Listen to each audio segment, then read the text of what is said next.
जब Titan submersible को पानी में उतारा जा रहा था, तब इसमें बैठा एक शख्स ये बात बहुत अच्छी तरह से जानता था कि इस सबमर्सिबल में एक बहुत बड़ा फॉल्ट है, जबकि टाइटन में बैठे बाकी लोग इस बात से अनजान टाइटैनिक का रैकेज देखने के लिए बहुत एक्साइटेड थे। ये वही टाइटैनिक शिप देखने जा रहे थे जो 100 साल पहले डूब चुकी थी। इस पर बनने वाली फिल्म ने बॉक्स ऑफिस पर ढेर सारा पैसा कमाया। टाइटन की ये जर्नी सिर्फ चंद घंटों की थी। तकरीबन 2 घंटे में टाइटन 12,500 फीट नीचे मलबे तक पहुंचने वाली थी, मगर अपने सफर के 1.5 घंटे बाद इसका राब्ता पानी पर मौजूद टाइटन को कंट्रोल करने वाली मदरशिप से खत्म हो गया। तकरीबन आधे घंटे में टाइटन मलबे तक पहुंचने वाली थी, इसीलिए मदरशिप पर बैठे लोगों को कोई परेशानी नहीं हुई। पानी की डेप्थ पर वायरलेस कनेक्शन का टूटना एक आम सी बात है, इसीलिए उनको इस बात की कोई टेंशन नहीं थी और उनके हिसाब से टाइटन को वैसे भी शाम तक वापस आ जाना था। और वक्त गुजरता चला गया और टाइटन का कुछ अता पता नहीं था, और देखते ही देखते ये एक वर्ल्ड वाइड न्यूज बन गई। I host a television program on Discovery Channel called Expedition Unknown, and we were thinking about the idea of making a special on Titanic. हर कोई यही सोच रहा था, आखिर टाइटन के साथ क्या हुआ होगा। 17 जून 2023 को टाइटन सबमर्सिबल की जर्नी सुबह 9:40 पर शुरू हुई। इस सफर में वो लोग मौजूद थे जिन्होंने अपना बेतहाशा पैसा लगाया। इस सफर में ये 5 लोग मौजूद थे। Number 1, Stockton rush. ये ओशन गेट कंपनी के CEO थे जिन्होंने टाइटन को खुद डिजाइन करवाया था।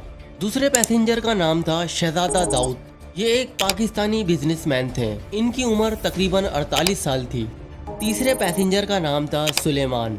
ये पाकिस्तानी बिजनेसमैन शहजादा दाऊद के बेटे थे। और चौथे पैसेंजर का नाम था पॉल हेनरी। ये एक ब्रिटिश बिजनेसमैन थे। ये टाइटैनिक के रैक को 35 बार विजिट कर चुके थे। और एंड में आते हैं 5वें नंबर पर हार्मिश हार्डिंग। ये ओशन एविएशन के फाउंडर थे।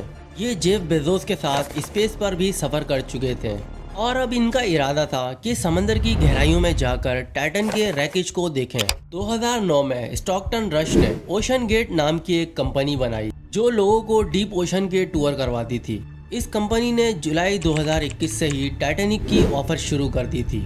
ये कंपनी मुख्तलिफ शिप रैकेज के टूर करवाती थी।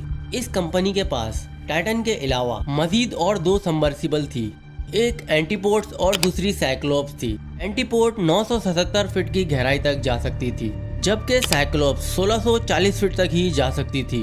इसीलिए टाइटन को डिजाइन किया गया था कि वो 13,123 फीट की गहराई तक जा सके। यही वो वाहिद सबमर्सिबल थी जो टाइटैनिक का रैकेज देखने के लिए पानी की गहराई तक जा सकती थी।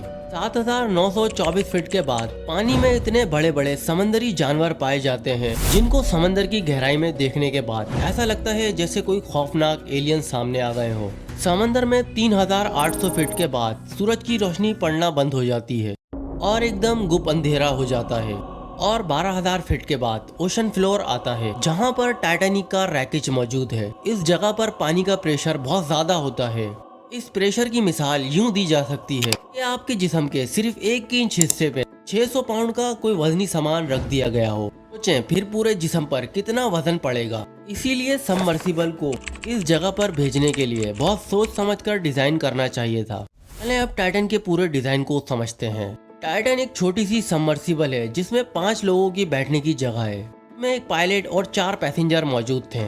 इसका व्यू पोर्ट देखने में छोटा सा था लेकिन बाकियों के मुकाबले में काफी बड़ा था। इसकी मेन बॉडी कार्बन फाइबर से बनाई गई थी। टाइटन की लेंथ तकरीबन 6.7 मीटर थी। इस पे एक छोटा सा टॉयलेट बना हुआ था जिसपे कोई बैरियर मौजूद न था। और इस सबमर्सिबल को पानी पर मौजूद मदरशिप जिसका नाम था पोलर प्रिंस के जरिए कंट्रोल किया जा रहा था। अमेजिंग फैक्ट ये है कि पूरे टाइटन को वीडियो गेम कंट्रोलर के जरिए चलाया जा रहा था। इस सबमर्सिबल को इतनी गहराई तक जाना था और गहराई में वायरलेस ही एक वाहिद कनेक्शन था जिससे वो मदरशिप से कनेक्ट रहती।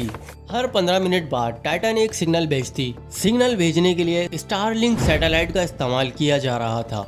आखिरी सिग्नल सुबह 11:15 पर टाइटन की तरफ से भेजा गया और उसके बाद टाइटन से राब्ता खत्म हो गया।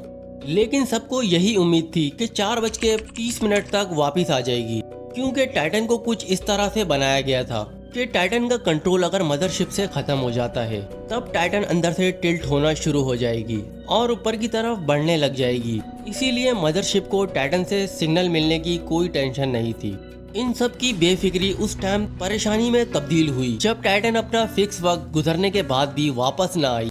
शाम के 7 बज चुके थे और मदरशिप ने टाइटन की तलाश शुरू कर दी और जब कोई कामयाबी ना मिली तो उन्होंने यूएस कोस्टल गार्ड से मदद मांग ली। अगले दिन 18 जून को कैनेडियन और यूएस नेवी ने पूरे समंदर में सर्च ऑपरेशन शुरू कर दी।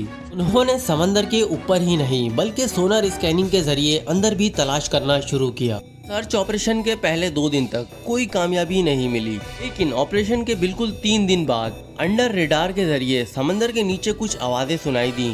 ROV रिमोट ऑपरेटेड व्हीकल्स को आवाज की डायरेक्शन की तरफ भेजा गया, लेकिन फिर भी कोई कामयाबी ना मिली।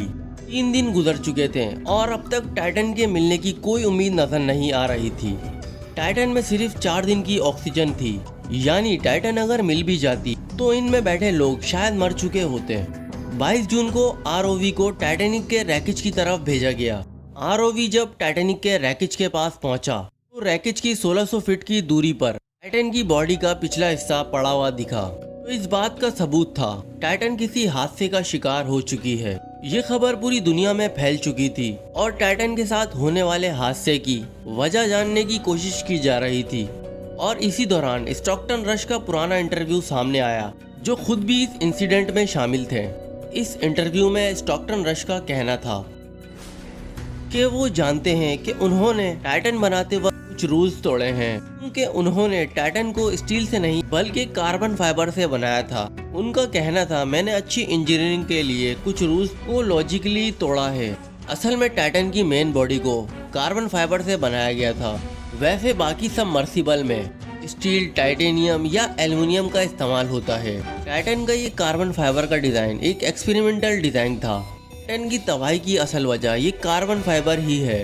ये समंदर का हैवी प्रेशर बर्दाश्त करने के लिए बिल्कुल भी नहीं बना, जिसकी वजह से समंदर में पानी का प्रेशर बहुत ज्यादा बढ़ा तो वो इम्प्लोड्स हो गया। अंदाजा लगाया जा रहा है कि इसके इम्प्लोजन की टाइमिंग 10 सेकंड से भी कम थी, यानी एक लम्हे के अंदर अंदर पूरी टाइटन तबाह हो गई और इसमें बैठे लोगों को कुछ सोचने समझने का मौका ही नहीं मिला और वो बदतरीन हादसे का शिकार हो गए। और टाइटन की तबाही की दूसरी वजह इसमें मौजूद क्रैक भी थे। इंसिडेंट होने के बाद स्टॉकटन रश के करीबी दोस्त कार्ल स्टैनले का कहना था कि वो 2019 में टाइटन में सफर कर चुके हैं और इस वक्त भी ओशन गेट के CEO स्टॉकटन रश ही ऑपरेट कर रहे थे। जब टाइटन पानी की गहराइयों में उतर रही थी तब इनके दोस्त कार्ल स्टैनले को टाइटन से क्रैकिंग की आवाज आ रही थी। इस ट्रिप के बाद उन्होंने स्टॉकटन रश को इस बारे में इन्फॉर्म करने के लिए एक ईमेल भेजी थी, जिस पर स्टॉकटन रश का कहना था, पानी का प्रेशर सबमर्सिबल पर पड़ने से ऐसी आवाजें आती हैं। और स्टॉकटन रश को खुद भी इस बात का अंदाजा था कि कार्बन फाइबर से बनी ये बॉडी समंदर की गहराइयों के लिए बिल्कुल भी सुइटेबल नहीं है, लेकिन फिर भी वो कुछ नया करना चाहते थे। जनवरी 2018 में ओशन गेट के डायरेक्टर डेविड लॉरिज ने सेफ्टी के हवाले से बात की थी, लेकिन ओशन गेट के CEO ने सुनी नहीं, जिसकी वजह से वो कोर्ट चले गए। कोर्ट में उन्होंने डिमांड की कि असेसमेंट सेफ्टी करवाई जाए और सारे सबमर्सिबल को इसके बाद ही सर्टिफिकेट दिया जाएगा, मगर ओशन गेट के CEO ने इस चीज से इनकार कर दिया क्योंकि स्टॉकटन रश को सेफ्टी एक वेस्ट ऑफ टाइम लगता था। बाद में इन दोनों के दरमियान एक सेटलमेंट हो गई और फिर मामला वहीं खत्म हो गया।